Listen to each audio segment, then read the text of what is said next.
નમસ્કાર મિત્રો, મારી યુટ્યુબ ચેનલમાં આપનું સ્વાગત છે। સરકાર દ્વારા યોજનાઓ તો ઘણી બહાર પાડવામાં આવે છે, પરંતુ આ યોજના વિશે આપણને પૂરતી માહિતી ના હોવાના કારણે આપણે તે યોજનાનો લાભ લઈ શકતા નથી। તો આજે આપણે એવી જ સરકારશ્રી દ્વારા બહાર પાડવામાં આવેલ નમો લક્ષ્મી યોજના વિશે વાત કરીશું। આ યોજના અંતર્ગત લાભાર્થી વિદ્યાર્થીનીને ₹50,000ની આર્થિક સહાય આપવામાં આવશે, તે પણ કોઈ પરીક્ષા પાસ કર્યા વગર। તો આ યોજનાનો લાભ કોણ કોણ લઈ શકે છે, કયા ડોક્યુમેન્ટની જરૂર પડે અને આ યોજનાનું ફોર્મ કઈ વેબસાઇટ ઉપર ભરવું, તેની સંપૂર્ણ માહિતી હું આ વિડીયોમાં આપવાનો છું। તો જો તમે અમારી યુટ્યુબ ચેનલમાં નવા હોય તો અમારી યુટ્યુબ ચેનલને સબસ્ક્રાઈબ કરવા વિનંતી, અને અમે આવા જ અવનવા યોજના વિશેના વિડીયો અમારા યુટ્યુબ ચેનલમાં મૂકેલા છે, તો તે જઈ અને જોવા વિનંતી। તો હવે આપણે આગળ વાત કરી કે આ યોજના અંતર્ગત કયા કયા માપદંડો નક્કી કરવામાં આવ્યા છે। તો સૌપ્રથમ જોઈએ તો માત્ર છોકરીઓ જ અરજી કરવા પાત્ર છે, એટલે આ યોજના અંતર્ગત જો લાભ લેવા માંગતા હોય તો છોકરીઓ જ આ યોજના અંતર્ગત લાભ લઈ શકે છે। ત્યારબાદ જોઈએ તો લાભાર્થી છોકરીની વાર્ષિક કુટુંબ આવક 6 લાખથી ઓછી હોવી જોઈએ, એટલે કે આ યોજના અંતર્ગત જો તમે ફોર્મ ભરવા માંગતા હોય તો તમારી વાર્ષિક આવક 6 લાખથી વધુ ન હોવી જોઈએ, 6 લાખથી ઓછી હોય તો જ તમે આ યોજના અંતર્ગત લાભ લઈ શકો છો। ત્યારબાદ હવે આપણે આગળ જોઈએ કે કયા કયા ધોરણની વિદ્યાર્થીની આ યોજના અંતર્ગત લાભ લઈ શકે છે। તો કક્ષા 9, કક્ષા 10, કક્ષા 11 અને કક્ષા 12, એટલે કે 9, 10, 11 અને 12મા ધોરણ સુધી ભણતી વિદ્યાર્થીની આ યોજનાનો લાભ લઈ શકે છે। ત્યારબાદ હવે આપણે આગળ જોઈએ કે લાભાર્થી છોકરીઓ હાલ નીચે પ્રમાણે શાળામાં અભ્યાસ કરતી હોવી જોઈએ, એટલે કે આ યોજના અંતર્ગત જો તમે લાભ લેવા માંગતા હોય તો તમે કઈ કઈ શાળામાં અભ્યાસ કરતા હોય તો આ યોજનાનો લાભ લઈ શકો છો।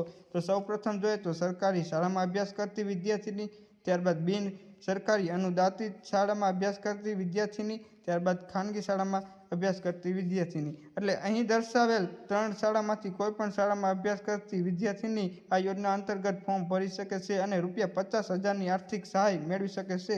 તો હવે આપણે આગળ જોઈએ કે આ ₹50,000 તમને કઈ રીતે મળશે, કયા કયા ધોરણમાં કેટલા હજાર રૂપિયા મળશે। તો સૌપ્રથમ જોઈએ તો સત્તાવાર માર્ગદર્શન મુજબ નમો લક્ષ્મી હેઠળ નાણાકીય સહાયનું વિતરણ માપદંડ નીચે મુજબ છે। સૌપ્રથમ જોઈએ તો ₹500 દર મહિને ધોરણ 9 અને ધોરણ 10માં માટે મળશે, એટલે ધોરણ 9માં અને ધોરણ 10માં વિદ્યાર્થીની અભ્યાસ કરતી હશે ત્યારે તેને ₹500 દર મહિને મળશે, એમ કરીને તેને કુલ ₹5,000 મળશે। ત્યારબાદ જોઈએ તો ₹500 ધોરણ 10 અને ધોરણ 11માં દર મહિને અભ્યાસ કરતી હોય ત્યારે મળશે, એટલે ધોરણ 10માં અને ધોરણ 11માં વિદ્યાર્થીની આવશે ત્યારે તેને દર મહિને ₹500 મળશે, તેમ કરીને તેને કુલ ટોટલ ₹5,000 10મા અને 11મા ધોરણમાં મળશે। ત્યારબાદ આપણે જોઈએ કે 10,000 ધોરણ 12ની પરીક્ષા પાસ કર્યા પછી, એટલે ધોરણ 10ની પરીક્ષા પાસ કરો ત્યારે તમારા ખાતામાં ₹10,000ની આર્થિક સહાય જમા થશે।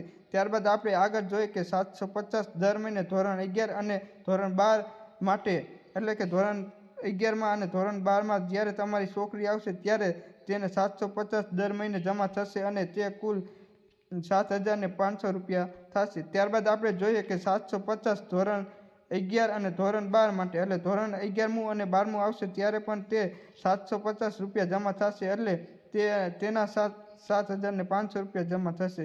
ત્યારબાદ આપણે જોઈએ કે ₹15,000 ધોરણ 12 બોર્ડની પરીક્ષા પાસ કર્યા પછી, એટલે ₹15,000 જ્યારે વિદ્યાર્થીની 12મું ધોરણ પાસ કરે ત્યારે તેના ખાતામાં મળશે। આમ કુલ ટોટલ આ બધા હપ્તા થઈ અને તમારા ખાતામાં ₹50,000 જમા થશે।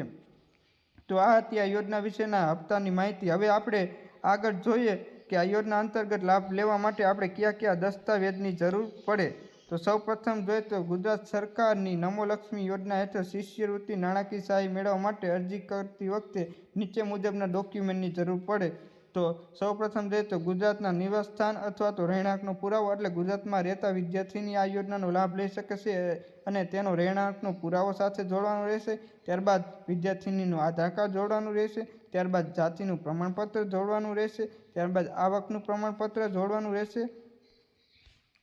ત્યારબાદ જોઈએ તો તેમના વાલીનો મોબાઈલ નંબર જોડવાનો રહેશે, ત્યારબાદ તેમની ખાતાની વિગત જોડવાની રહેશે, એટલે કે ખાતાના બેંકના પાસબુકની પહેલા પાનાની ઝેરોક્ષ સાથે જોડવાની રહેશે। ત્યારબાદ શિક્ષણ સંબંધિત દસ્તાવેજો, એટલે કયા ધોરણમાં ભણે છે તેના અંગેનો દાખલો અથવા તો તેની માર્કશીટ સાથે જોડવાની રહેશે, અને વિદ્યાર્થીના માતા પિતાના આધાર કાર્ડ. અહીં દર્શાવેલ ડોક્યુમેન્ટ તમારે તમારા ફોર્મ સાથે જોડવાના રહેશે અને અહીં નીચે દર્શાવેલ લિંક ઉપર જઈ અને તમે આ યોજના અંતર્ગત ઓનલાઈન ફોર્મ ભરી શકો છો અને આ યોજના હેઠળ લાભ મેળવી અને તમે ₹50,000ની આર્થિક સહાય મેળવી શકો છો. આ આર્થિક સહાય મેળવી અને તમે તમારા દીકરીના સારા ભણતર માટે ઉપયોગ કરી શકો છો અને તેને આગળ તમે ભણાવી શકો છો. તો સરકારશ્રીનો આવો જ એક હેતુ છે. તો આ હતી નમો લક્ષ્મી યોજના. હું આશા રાખું છું કે તમને આ યોજના વિશે સંપૂર્ણ માહિતી મળી હશે અને જો તમને માહિતી ન મળી હોય અને કોઈ પ્રશ્ન હોય તો કોમેન્ટ બોક્સમાં જઈ અને જણાવો. તો જે લોકો આ યોજનાનો લાભ લઈ શકે છે તેવા વિદ્યાર્થીની સુધી આ વિડીયો પહોંચાડો, કારણ કે તેમને આ યોજનાની માહિતી ન હોય તો તેઓ આ યોજનાની માહિતી મેળવે અને આ યોજના હેઠળ લાભ મેળવી શકે.